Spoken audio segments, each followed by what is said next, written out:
प्रियंका चतुर्वेदी ने कहा, कैसे भाजपा ने राज्यपाल पद का दुरुपयोग करके गठबंधन सहयोगियों को तोड़ने की कोशिश की है।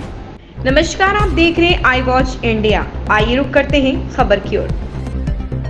लोकसभा अध्यक्ष चुनाव पर शिवसेना नेता प्रियंका चतुर्वेदी कहती हैं, आपने देखा है कि कैसे भाजपा ने अध्यक्ष पद और राज्यपाल पद का दुरुपयोग करके अपने ही गठबंधन सहयोगियों को तोड़ने की कोशिश की है। जब शिवसेना और भाजपा अलग हुए थे और हमने सरकार बनाई थी तो कैसे उन्होंने धोखाधड़ी और धनबल से पार्टी को तोड़ा। इसके साथ ही सुप्रीम कोर्ट ने औपचारिक जिम्मेदारी दी थी कि इन लोगों को अयोग्य घोषित किया जाना चाहिए। इस पर यहाँ अध्यक्ष ने अपने संवैधानिक पद के लिए कम और भाजपा के लिए अपने पद का अधिक निर्वहन करते हुए किसी को भी अयोग्य घोषित नहीं किया। भी पार्टियां फूट सकती है आने वाले समय में, इसे किस तरह से देखते क्या कहेंगे? बिल्कुल 100% वो जो कह रहे हैं सही बात है। आपने देखा है किस तरीके से एक स्पीकर पोस्ट और गवर्नर की पोस्ट का दुरुपयोग कर भारतीय जनता पार्टी ने अपने ही अलायंस पार्टनर्स को खत्म करने की कोशिश की है। जब शिवसेना और बीजेपी का अलग अलग हुए थे और हमने सरकार बनाई थी, किस तरीके से धोखाधड़ी से उन्होंने पैसों के बल पर पार्टी को तोड़ा। साथ ही साथ सुप्रीम कोर्ट ने बाकायदा जिम्मेदारी दी थी कि ये लोग डिस्क्वालीफाई होने चाहिए एज पर शेड्यूल 10। पर स्पीकर जो यहाँ पे हैं वो बीजेपी के ज्यादा और अपनी जो पद है, संवैधानिक पद है, उसका कम निर्वहन कर उन्होंने किसी को डिस्क्वालीफाई नहीं किया।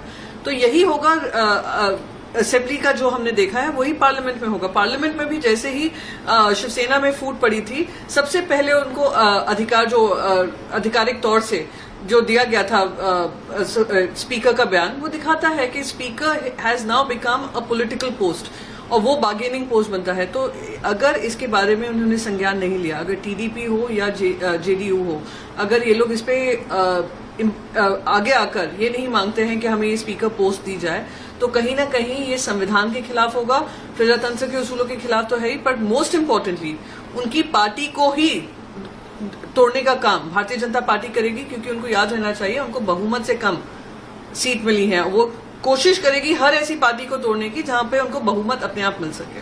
अगर टीडीपी अप्लाई करती है तो शिवसेना सपोर्ट करेगी उद्धव ठाकरे की उनको? हम पूरा इंडिया अलायंस उनको सपोर्ट करेगा, क्योंकि ये हमारे इंडिया अलायंस की बात ही नहीं है, देश की ये प्रजातंत्र की बात है, देश के संवैधानिक तौर तरीके की बात है।